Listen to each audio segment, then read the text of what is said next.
everybody, to our exciting series about celebrating women all across the Coachella Valley.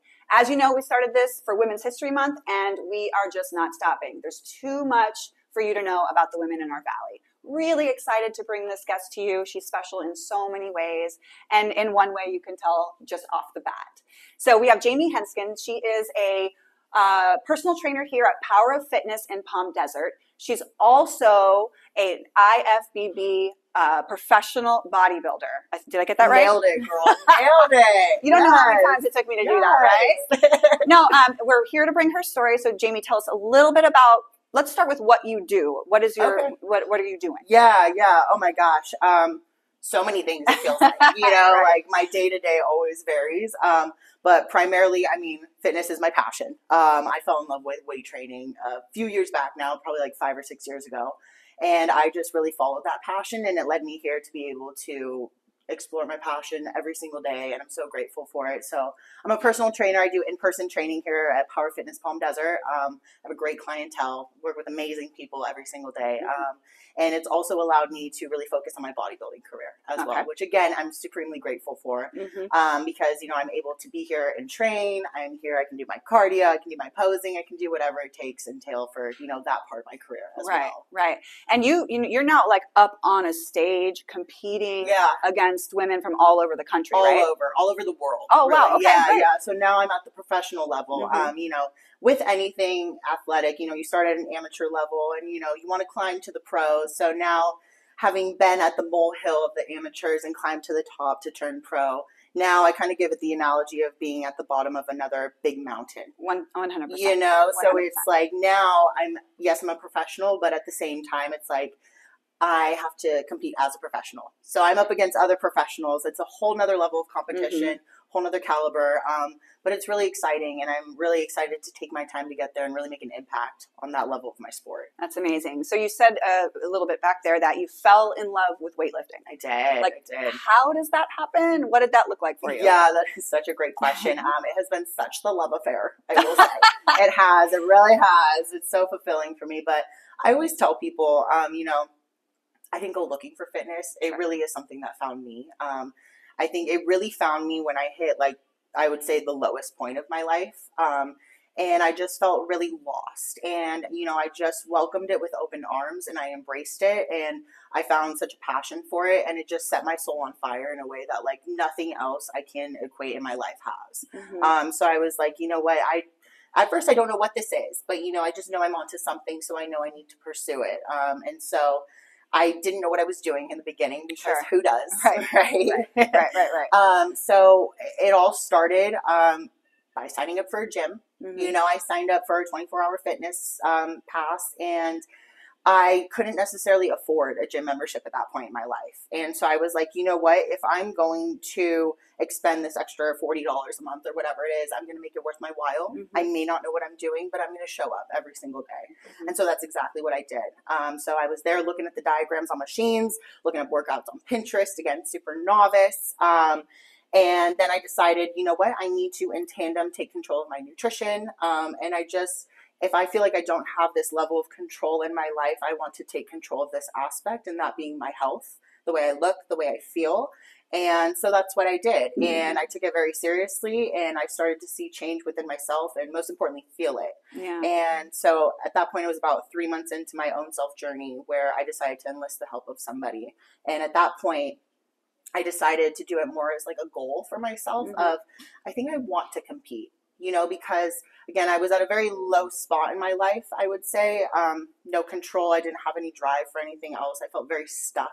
I felt like I had hit the ceiling and that there was nothing else, and feeling very discouraged. So I was like, I see all these girls on Instagram and the internet who are competing, and first of all, they look fantastic, but second of all, they look so happy doing it. So I was like, I crave that. I want to experience that. And that's what led me to set this goal for myself that, okay, I'm starting to feel good. I'm starting to, I would say, look good, better than I was. And I have a professional helping me.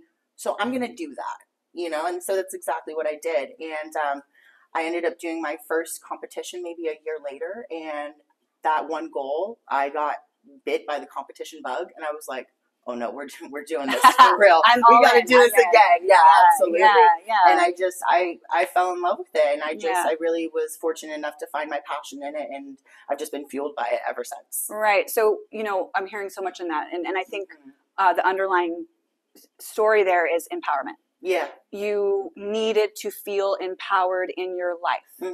Yeah. And you found that being able to control your body and what you were eating and your health also helped you to control your mindset around how you felt 100%. about yourself, right? 100%. And so as you made those choices, each choice led you to the next one, which gave you more empowerment, more self-worth. Yeah, no, totally. It's like each choice kind of compounded onto itself to create like a greater feeling of self-worth and, determination and, validity as well. Because I felt like I didn't have that. Right. And I mean, it goes without saying, you didn't just show up like this.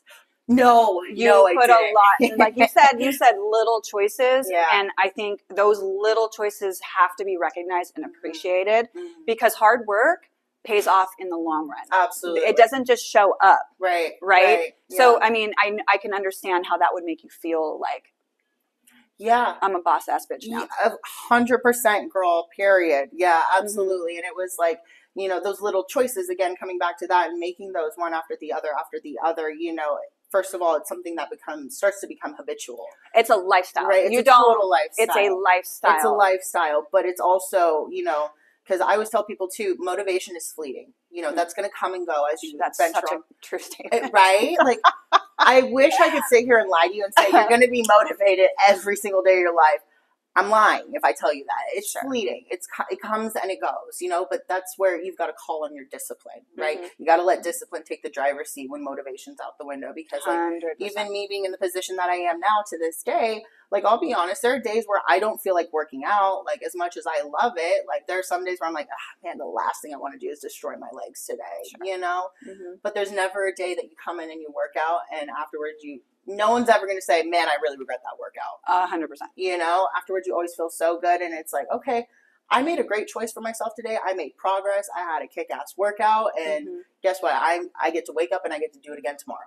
Yeah, right? 100%. And I know you show up and I know that doing this, like any athlete, any sport, there's a men's and a women's. Yeah. Right? Well, most of them, right? It's men's and women's. And I would say in any sport, there's always there's a separation that maybe women aren't as strong or as fast or whatever. Yeah. But in this particular sport, right, it's got to have been has had to play a part, a struggle, making sure the men buy into what you're doing. Yeah, 100%. You don't need it. No, you don't. But it definitely, it trickles over in every aspect. I think there's definitely between men and women. I think for the men looking at the women, there's definitely, especially competitor to competitor, there's a mutual respect. Right. That is there. Because what we do, it's hard. There's a reason why there's about 1% of people who are in the sport of bodybuilding. Right. Who take it seriously.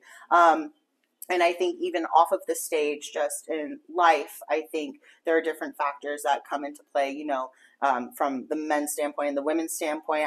Whether it be, socially, romantically, things like that as well. I think that, some people are like, oh, especially for women in this sport, it's do you want to look like a man? And there's a lot of hate that you incur, being a muscular woman, especially on the internet and things like that. And being able Have you experienced that? Oh yeah, absolutely. There are definitely things that I could regurgitate that have stuck with me where I'm like, ooh, what for? Why'd you say that? Yeah.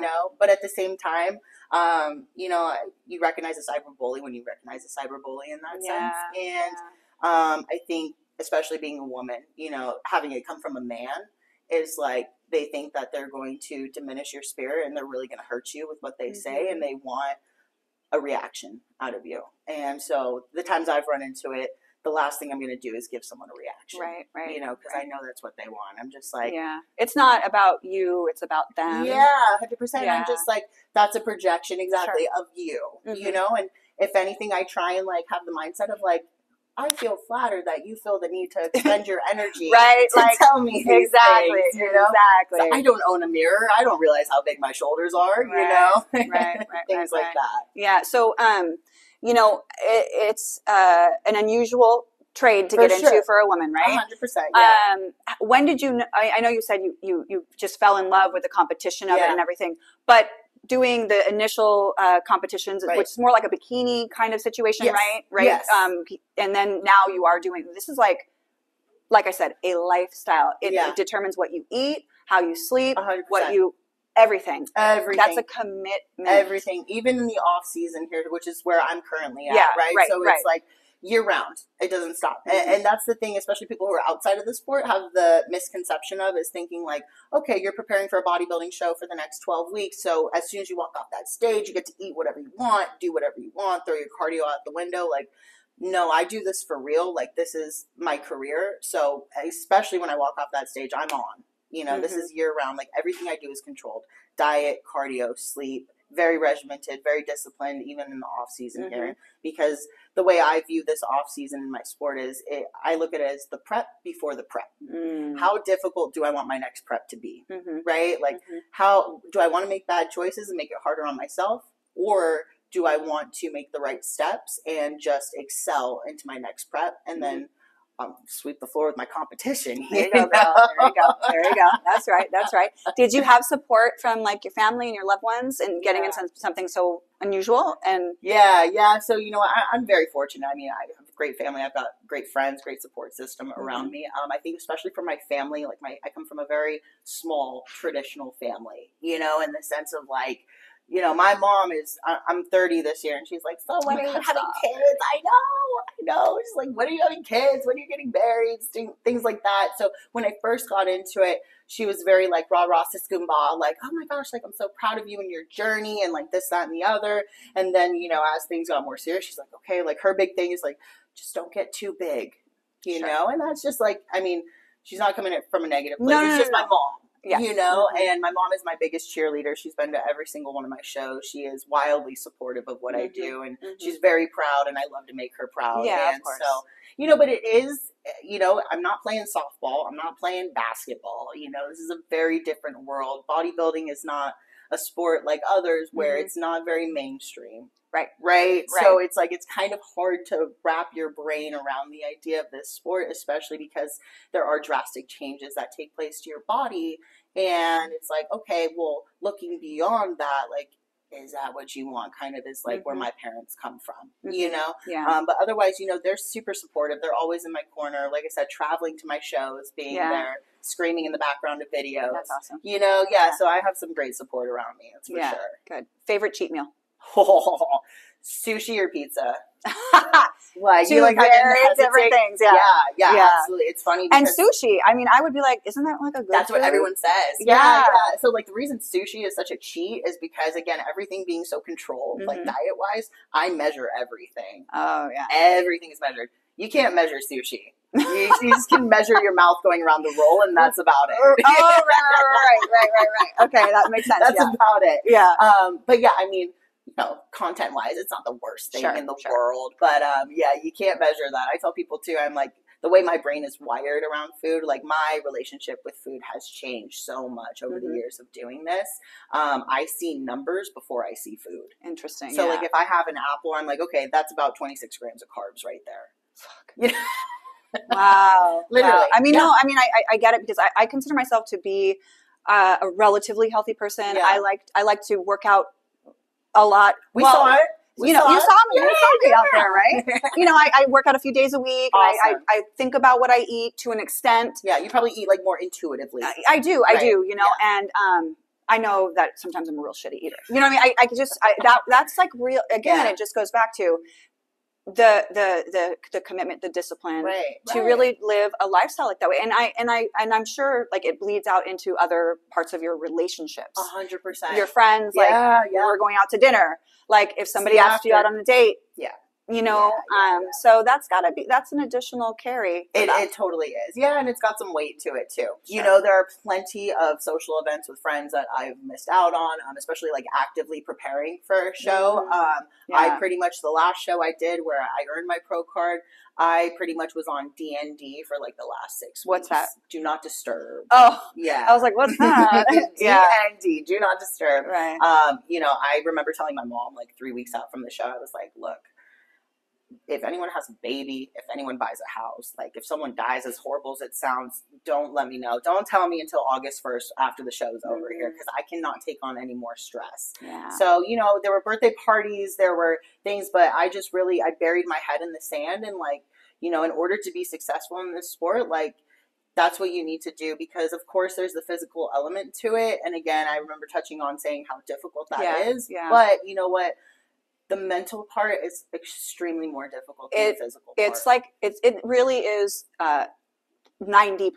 100, yeah, you know, I mean, sure, the physical part, but you cannot do the physical part without the mental part. No, you cannot do it without that strong mindset. No. And that's really true for anything. Yeah. It's about your mind and how you commit to what you're doing with anything. With anything. Like if you're going to be all in with something, like you got to be all in right here. Yeah. Because otherwise it's not going to work. And I mean, especially for my sport, you know, and I think this is something that makes me love it so much more too, is that it is such an intimate experience with yourself as well. You know, you're really, it opens your eyes to what not only are you physically capable of, but what are you mentally capable of as well. And really understanding your body, like listening to the cues from your body. What is your body asking of you? What do you need? You know, things like that. And I can't equate anything else to that experience, you know? Yeah, for sure.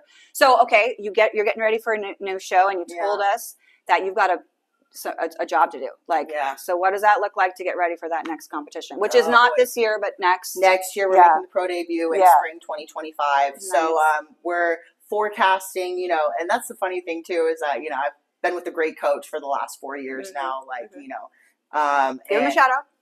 What up, Enrique?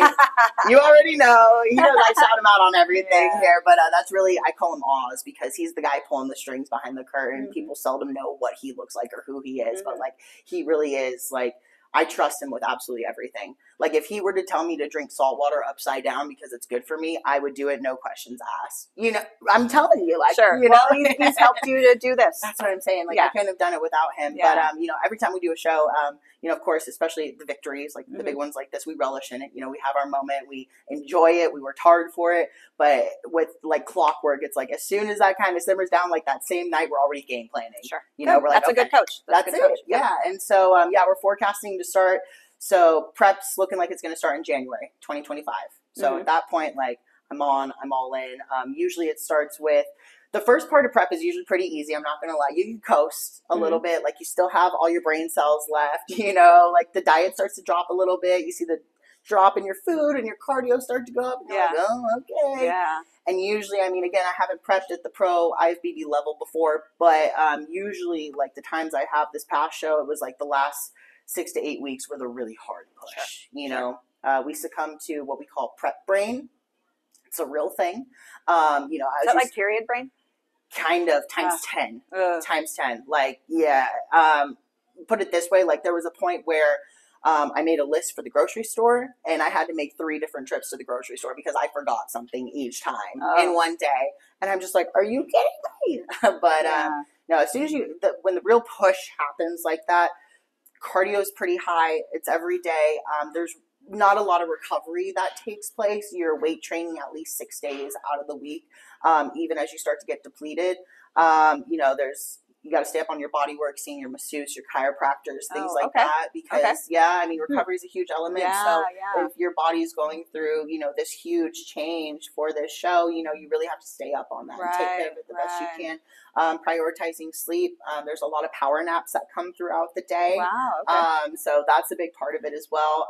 You know, as we get closer, usually the sauna is integrated into it. That's usually the last couple of weeks. Start pulling some water out of the system that way.